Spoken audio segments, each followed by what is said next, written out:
Hello friends, इस video बनाने की मुझे क्या ज़रूरत पड़ी है? कोविड एरा में इस वीडियो की सख्त आवश्यकता है। आज मेरे पास लगभग दिन में 50 से 60 फ़ोन आते हैं।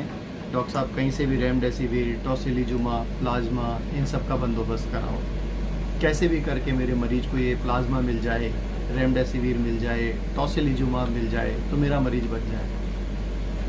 इन्हीं सारे मुद्दों को ध्यान में रखते हुए ये वीडियो मुझे बनाने की आवश्यकता पड़ी। सबसे पहली बात जो मैं यहाँ क्लियर करना चाहता हूँ, वो सबसे इम्पोर्टेंट बात ये है कि ये चारों चीज़ें लाइफ सेविंग नहीं है। न रेमडेसिविर लाइफ सेविंग है, न प्लाज्मा लाइफ सेविंग है, न टोसिलिजुमाब लाइफ सेविंग है। तो फिर भागना बंद करिए, दौड़ना बंद करिए। जब भी आप अपने मरीज के लिए पैनिक होकर के भागना शुरू करते हैं, उससे मरीज का मनोबल और आपका मनोबल दोनों का मनोबल गिरता है। क्या है रेमडेसिविर? साधारण लैंग्वेज में बात करें तो रेमडेसिविर एक एंटीवायरल ड्रग है। और इस एंटीवायरल ड्रग का क्या यूटिलाइजेशन है? इस एंटीवायरल ड्रग का यूटिलाइजेशन सिर्फ इतना है कि अगर मरीज के इंक्यूबेशन पीरियड में, जब वो किसी के संपर्क में आया है, से लगाकर पहले 7 से 10 दिन के भीतर अगर उसको रेमडेसिविर दी जाए तो उसको फ़ायदा मिलता है। अदरवाइज इस दवा का कोई यूटिलिटी नहीं है। अगर आपको लगता है कि नहीं, इस पे फैक्ट्स पे बात की जाए, फिगर्स पे बात की जाए, तो ठीक है, आप WHO की साइट खंगालिए और रेमडेसिविर को गूगल पर डाल के विकिपीडिया में देख लीजिए कि रेमडेसिविर कितना फ़ायदा करती है। तो फिर इतना क्यों इस पे माहौल बना रेमडेसिविर की उपलब्धता और अनुपलब्धता को? आप इससे हटकर साधारण भाषा में इसको सिर्फ इतना समझ लीजिए कि ये एक लाइफ सेविंग ड्रग नहीं है। अगर आपका मरीज परेशान है, ऑक्सीजन सैचुरेशन डाउन है और उसको कोई दिक्कत या तकलीफ हो रही है, तो उसमें ये ड्रग्स लाइफ सेविंग नहीं है। लाइफ सेविंग आपके मरीज के लिए है ऑक्सीजन उसको समय पर मिल जाए, जो हर अस्पताल में उपलब्ध है मोर और लेस।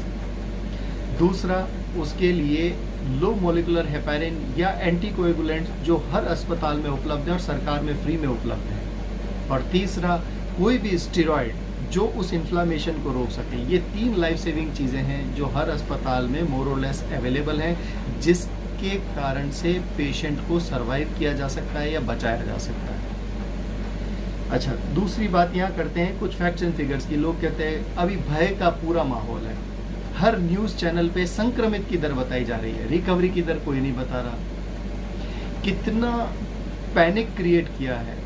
और मेडिकल साइंस में एक डिजीज़ होती है जिसका नाम है पैनिक सिंड्रोम। जब अब पेशेंट पैनिक में होता है तो उसको डिस्निया होना शुरू होता है, सांस फूलने लगती है। अच्छा, इस बात को ऐसे समझते हैं, आप जब कभी जीवन में भयग्रस्त हुए हैं तो आपकी सांस की गति कैसे रही है? आपके सांस की गति तेज चलना शुरू हो जाएगी। जब भी आप डरेंगे, आपको भय होगा, अज्ञात भय होगा, आपकी सांस की गति तेज चलने लगेगी। लोगों ने उसको कोरोना के संक्रमण से जोड़ दिया।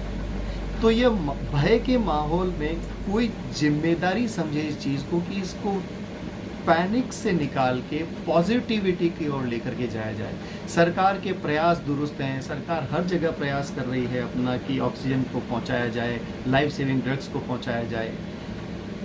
तो उसमें पेशेंट के अटेंडेंट को पैनिक होकर के भाग नहीं, मुझे रेमडेसिविर चाहिए क्योंकि मुझे अस्पताल में कहा गया है कहीं से भी ये इंजेक्शन उपलब्ध कराओ।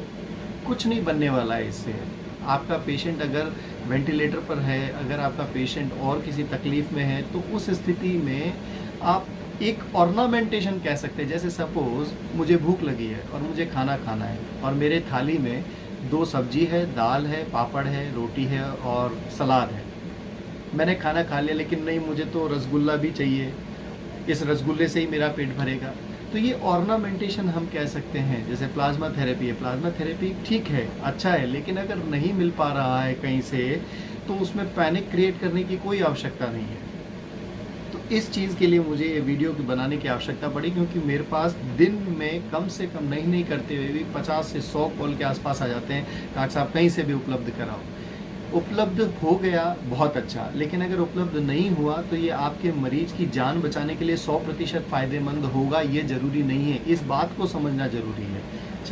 दूसरी बात जो सबसे इम्पॉर्टेंट है, राजस्थान में आज का डेटा है 4,39,000 लोग संक्रमित हुए। ये सब आपको न्यूज़ चैनल वाले बताएंगे, पर रिकवर कितने हुए ये आपको कोई नहीं बताएगा। 3.5 लाख से ज़्यादा लोग रिकवर कर चुके। और सबसे महत्वपूर्ण बात, टोटल नंबर ऑफ डेथ्स है 3,268।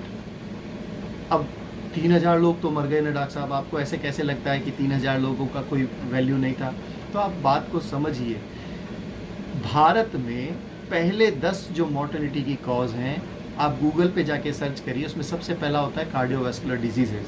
कार्डियोवैस्कुलर डिजीज़ के अगर किसी व्यक्ति को कोरोना का संक्रमण या सुपरसीडरी इन्फेक्शन होता है तो उसकी मृत्यु के चांसेस ज़्यादा होते हैं वनिस्पत इसके एक साधारण कामगार व्यक्ति के, जो अपने डेली रूटीन की लाइफ को काम कर रहा है, जो भी अपने रूटीन में काम कर रहा है।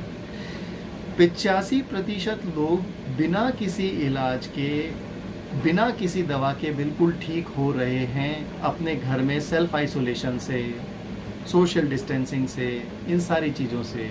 तो फिर इसके लिए पैनिक क्रिएट करके और भागने की बिल्कुल भी आवश्यकता नहीं है। जब भी आप कोई न्यूज़ चैनल खोलेंगे तो उसमें सबसे पहली चीज़ बताएगी एक दिन में 2 से 3 लाख लोग संक्रमित हुए हैं। अरे भाई, संक्रमित हुए, मरे थोड़ी हैं। एक दिन में 2 लाख लोगों की मृत्यु नहीं हुई है और होगी भी नहीं।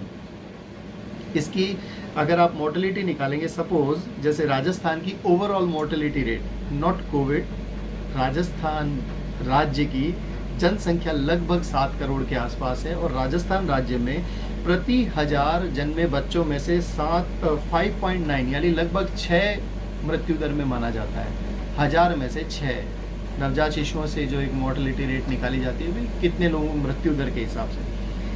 अच्छा, यहाँ पर अगर आप कोविड की मृत्यु दर निकालें या मृत्यु दर नहीं निकालें तो आप ये देखें कि संक्रमितों में से कितने मरे। 2 बातें हैं, संक्रमित में से मरना और दूसरा होता है केस फैटेलिटी रेट, यानी नंबर ऑफ केसेस में से कितने लोगों की डेथ हो गई है। जब वो लेस देन 1% है, 1% से भी कम लोग हैं जो संक्रमित होने के बाद मरते हैं, तो आपको क्या अपने आप पर भरोसा नहीं है क्या?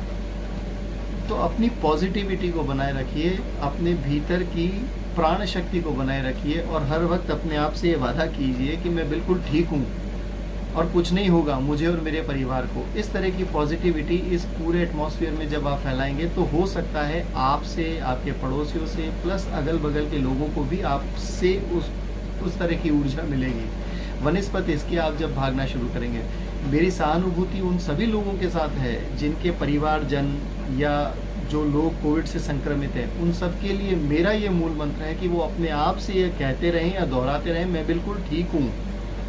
एंड मार्क माई वर्ड्स, आप चाहें तो लिख सकते हैं, वो बिल्कुल ठीक हो जाएंगे, ऐसा मेरा मानना है। तो ये वीडियो बनाने का सिर्फ इतना सा पर्पज़ था और फिर और कई वीडियोज़ के साथ आपसे फिर मिलेंगे। नमस्कार।